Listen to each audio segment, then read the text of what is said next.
मैनपुरी के थाना एलाऊ क्षेत्र में बीते 17 मार्च को शौच क्रिया करने गई एक युवती को गोली मारकर मौत के घाट उतार दिया गया था, जिसका आज पुलिस ने खुलासा करते हुए प्रेमी को गिरफ्तार कर लिया। यह पूरा मामला जनपद मैनपुरी के एलाऊ थाना क्षेत्र के गांव लालमन का है। गांव की रहने वाली एक युवती का प्रेम प्रसंग गांव के ही शादीशुदा 2 बच्चों के पिता से चल रहा था।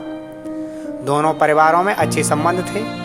अक्सर दोनों प्रेमी प्रेमिकाओं के बीच खेतों में प्रेम प्रसंग चलता रहता था और किसी को भनक नहीं होती थी। जब युवती की शादी तय हो गई तो सिरफिरे प्रेमी ने उसे शादी न करने के लिए दबाव बनाया, क्योंकि प्रेमी युवती को रखेल बनाकर रखना चाहता था।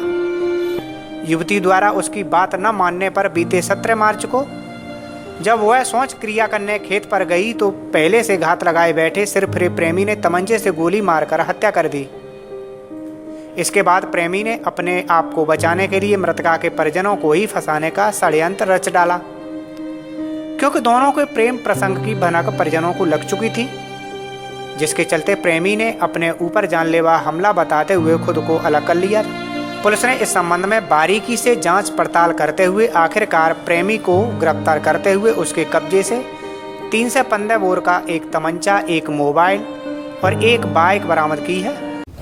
देखिए 17 मार्च की सुबह लगभग 11 बजे हमारे एसओ को मोबाइल पर एक ग्रामीण द्वारा ये सूचना प्राप्त हुई कि एक बालिका का शव एक खेत में पड़ा हुआ है, उस पर गोली का निशान है और घटनास्थल पर कुछ संघर्ष के निशान, जैसे कि उसका हाथ को देखकर पता चल रहा था। तत्काल सभी उच्चाधिकारी मौके पर पहुंचे, क्योंकि बालिका संबंधित घटना थी और माननीय मुख्यमंत्री जी के स्पष्ट निर्देश हैं कि किसी भी बालिका संबंधी घटना को बहुत ही सीरियसली और बहुत ही गंभीरता से लेना है। तत्काल जो रेंज और जोन के सभी उच्चाधिकारी हैं उनके द्वारा इसका संज्ञान लिया गया। फॉरेंसिक टीम और हम सभी अधिकारी मौके पर पहुंचे।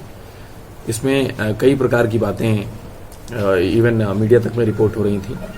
उन सभी के बीच 2 लोगों को नामजद एफआईआर परिवार वालों द्वारा कराई गई। उनसे जब बैठकर वार्ता की गई, उन्हें समझाया गया तो बहुत अच्छे लोग वो लोग हैं, भले ही काफ़ी दुख से निकले, लेकिन उन्होंने हमारी बात को माना कि हमें थोड़ा समय से इन्वेस्टिगेशन करने दिया जाए, समय देकर, जिससे कोई निर्दोष जेल न जाए। जो समय मिला उसमें हमारी स्वाट टीम और सर्विलांस टीम ने लगातार मेहनत की, तो एक हमें नंबर प्राप्त हुआ जिसका कि बालिका से लगातार बातचीत थी।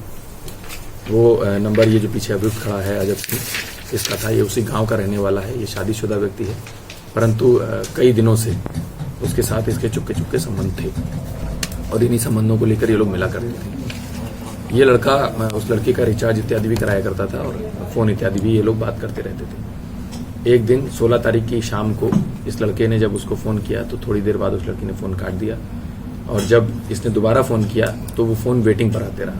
इस बात को लेकर इसको गुस्सा आया और इसने उस लड़की को कन्फ्रंट किया और उसी में जो तमंचा इसने अभी 3 महीने पहले खरीदा था, उसको भी हम लोग ट्रेस आउट कर रहे हैं कहाँ से खरीदा था, उसी को कनपट्टी पर रखकर इसने गोली मार दी।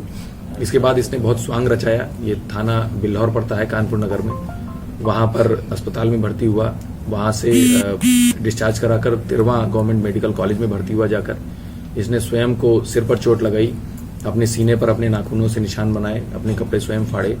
कई लोगों को इसने गुमराह किया बीच में। बहुत ही 2 अच्छे लड़के इसे कानपुर मिले, उन्होंने इसे कोल्ड ड्रिंक पिलाई, समोसा खिलाया। इसकी हालत देखते हुए हॉस्पिटल तक छोड़ा, परंतु इसने उन्हें गुमराह किया और उनकी भलाई का नाजायज फायदा इसने उठाया और इसने सभी को गुमराह करते हुए एक स्वांग रचा। डॉक्टरों को इसने बताया कि हमारा ऐसे हमको मार पीट कर ओमनी गाड़ी में ये लोग डाल कर ले गए थे। इसने लड़की के भाइयों पर आरोप लगाने की कोशिश की, परंतु इसने जो बताया कि ओमनी गाड़ी तो हमारी स्वाट टीम को तत्काल लगाया गया और जो चौराहे पड़ते हैं जिन पर कि अभी आप लोग को ज्ञात होगा कि जनपद मैनपुरी में काफी सारे सीसीटीवी लगवाए गए हैं, तो उसी एक सीसीटीवी में जो चौराहे पर लगा हुआ है उसको 5 बजे से 6 बजे तक बीच में हमने देखा तो कोई ओमनी गाड़ी निकलती नहीं नजर आई। और कुछ और तथ्य जो इसके द्वारा बताए जा रहे थे वो घटनास्थल से मेल नहीं खा रहे थे, तो उनके आधार पर जब इससे पूछताछ हुई तो इसने घटना का कबूल किया है। तमंचा हमें जो एक्चुअल तमंचा है वो बरामद कराया है। इसके मोबाइल का जिससे बात होती थी वो मोबाइल इसने कहीं नहर में फेंक दिया है, वो नहीं प्राप्त हो पाया, तो हम लोगों ने डिब्बा रिकवर किया है जिससे कि वो IMEI जो है विवेचना में शामिल की जाएगी, जिससे कि इसको सजा हो।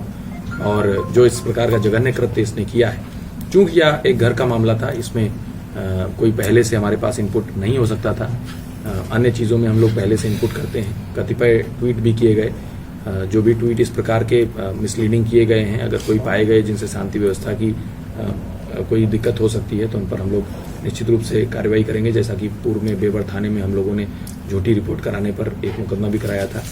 तो इसमें लगभग सभी एंगल्स को हम लोग ने कवर किया है। इसमें जो भी फॉरेंसिक साक्ष्य जुटाए गए थे उनको भी शामिल किया जाएगा और अभी जनपद में जो प्रोसिक्यूशन का अभियान चल रहा है उसी में इसको डालकर इसको तत्काल सजा कराने का प्रयास किया जाएगा, जिससे जो बालिका संबंधी अपराध जो बिल्कुल छुपे हुए हैं, जिनकी सूचना पुलिस को कतई भी नहीं मिल सकती पहले से, उन पर भी रोक लगाने का प्रयास किया जाएगा।